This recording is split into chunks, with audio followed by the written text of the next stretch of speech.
Bienvenue sur Page à Page et merci d'être au rendez-vous pour un nouvel épisode. Il sera question d'une œuvre majeure de la littérature française du XIXe siècle, puisque nous allons parler de La peau de chagrin d'Honoré de Balzac. Ce roman explore des thèmes profonds et universels tels que la passion, le désir, la quête de soi et la futilité de la vie. Et pour cela, le roman se compose de 3 sections, le talisman, la femme sans cœur et l'agonie. La première édition contenait également une préface et une moralité qui ont été supprimées des versions ultérieures. Un épilogue de 2 pages apparaît à la fin de la dernière section. Au début de l'histoire, un jeune homme nommé Raphaël de Valentin parie sa dernière pièce et perd. Il se dirige alors vers la Seine pour s'y noyer.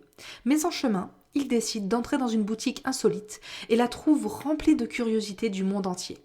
Le commerçant, âgé, le conduit vers un morceau de galucha, qui est une vieille peau d'animal, accrochée au mur. La peau porte une inscription en arabe et promet de répondre à tous les souhaits de son propriétaire. En contrepartie, elle rétrécira légèrement à la réalisation de chaque désir. Le commerçant est prêt à en faire cadeau à Raphaël, mais le presse toutefois de ne pas l'accepter. Raphaël, cependant, écarte les avertissements du commerçant. Il prend la peau et souhaite immédiatement être convié à un banquet royal avec du vin, des femmes et des amis à foison. À peine sorti de la boutique, il est rejoint par certaines de ses connaissances qui l'invitent justement à un événement de ce type. Il passe alors des heures à manger, à boire et à parler. La deuxième partie nous est racontée comme un flashback du point de vue de Raphaël.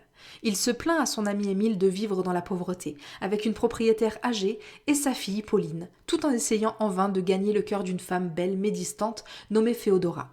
En cours de route, il est abordé par un homme plus âgé nommé Eugène de Rastignac, qui l'encourage à s'immerger dans le monde de la haute société.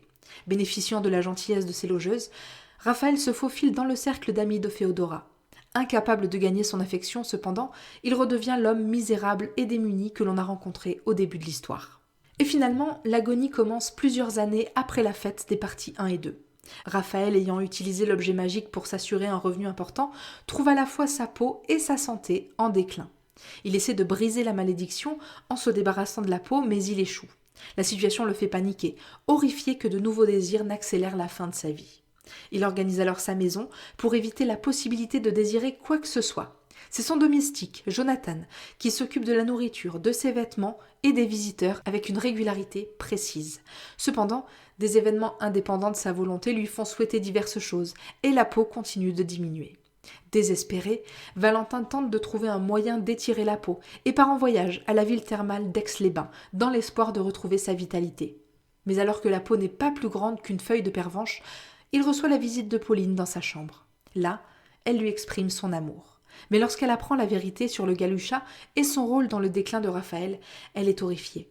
Raphaël ne peut contrôler son désir pour elle, et elle se précipite dans une pièce voisine pour lui échapper et ainsi lui sauver la vie.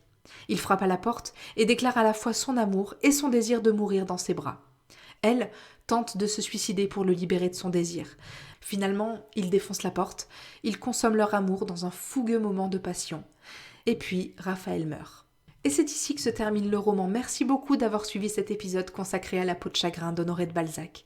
Pour aller plus loin, je vous invite à découvrir notre résumé complet et détaillé de l'œuvre, toujours sur tonlivre.fr. Et si vous avez aimé ce programme, n'hésitez pas à nous laisser la meilleure note et à vous abonner pour accéder à tous nos futurs épisodes. À très vite!